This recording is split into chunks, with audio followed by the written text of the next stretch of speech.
selamat datang kembali untuk para pendengar yang sedang beraktivitas, sedang beristirahat, ataupun yang mungkin masih sibuk dengan tugas dan pekerjaan hari ini. Semoga semuanya dalam keadaan sehat dan tetap semangat menjalani hari. Nah, pada kesempatan kali ini, kita akan membahas tentang mental, bahasa, dan penampilan dalam public speaking. Public speaking yang baik tidak hanya bergantung pada kemampuan bicara saja, tetapi juga dipengaruhi oleh kesiapan mental, penggunaan bahasa, serta penampilan saat tampil di depan audiens. Kita mulai dari persiapan mental dalam public speaking. Salah satu cara yang dapat dilakukan untuk mempersiapkan mental adalah dengan memvisualisasi kesuksesan. Visualisasi merupakan teknik membayangkan diri sendiri berhasil melakukan suatu aktivitas. Nah, dalam public speaking, seseorang dapat membayangkan dirinya berbicara dengan lancar, percaya diri, dan mampu berinteraksi dengan audiens secara baik. Selain visualisasi, terdapat juga afirmasi positif.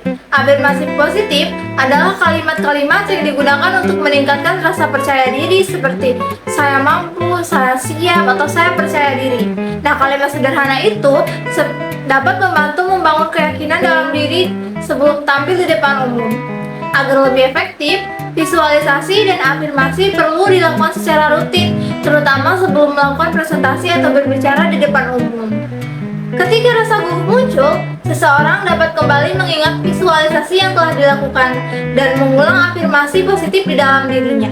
Nah, selanjutnya kita masuk ke persiapan bahasa dalam public speaking. Performa bahasa merupakan kemampuan mengolah kata, suara, dan penyampaian agar pesan dapat diterima dengan jelas oleh audiens. Dalam public speaking, penggunaan bahasa harus komunikatif dan mudah dipahami. Ada beberapa aspek yang perlu diperhatikan dalam persiapan bahasa. Yang pertama adalah penggunaan kosakata yang jelas dan komunikatif. Hindari penggunaan kata-kata yang terlalu rumit agar audiens lebih mudah memahami isi pembicaraan.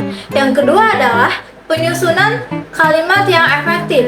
Kalimat yang terlalu panjang dan berbelit dapat membuat audiens kehilangan fokus. Dan yang ketiga adalah penyesuaian bahasa dengan audiens. Cara berbicara kita kepada teman sebaya tentu berbeda dengan cara berbicara kita di depan audiens, seperti di lingkungan formal atau akademik. Nah, selain bahasa verbal, terdapat juga beberapa hal yang penting dalam latihan vokal, misalnya latihan artikulasi agar pengucapan kata terdengar jelas. Kemudian pengaturan intonasi agar suara tidak terdengar monoton saat berbicara. Nah, selain itu, pembicara juga perlu mengatur tempo bicara agar tidak terlalu cepat maupun terlalu lambat. Latihan pernapasan juga penting untuk menjaga kestabilan suara. Nah, dalam public speaking, bukan hanya kata-kata yang berpengaruh, tetapi juga bahasa nonverbal. Bahasa nonverbal meliputi gerakan tubuh, kontak mata, ekspresi wajah, intonasi, sikap, serta penampilan. Semua itu dapat mempengaruhi cara audiens menerima pesan yang kita sampaikan. Nah, bahkan penelitian menunjukkan bahwa sebagian besar komunikasi dilakukan secara nonverbal, seperti melalui gerakan tubuh, mimik wajah, serta sikap tubuh. Cara seseorang duduk, tersenyum, atau menggunakan gerakan tangan dapat menunjukkan perasaan dan sikap yang sebenarnya. Dan selanjutnya, kita membahas tentang penampilan dalam public speaking. Terdapat beberapa persiapan penampilan yang perlu diperhatikan sebelum tampil di depan umum. Yang pertama adalah penampilan diri, seperti pakaian, rambut, sepatu, dan kebersihan diri. Penampilannya rapi dapat memberikan kesan pertama yang baik kepada audiens. Dan yang kedua adalah kesehatan fisik.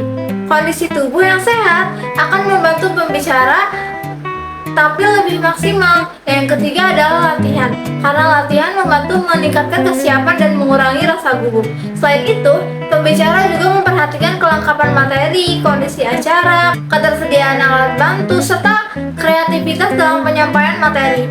Nah, teman-teman, dengan persiapan yang baik, pesan yang disampaikan akan lebih mudah diterima oleh audiens. Nah, demikian pembahasan kita pada hari ini. Semoga materi yang disampaikan dapat membantu menambah wawasan dan membantu meningkatkan kemampuan public speaking kita.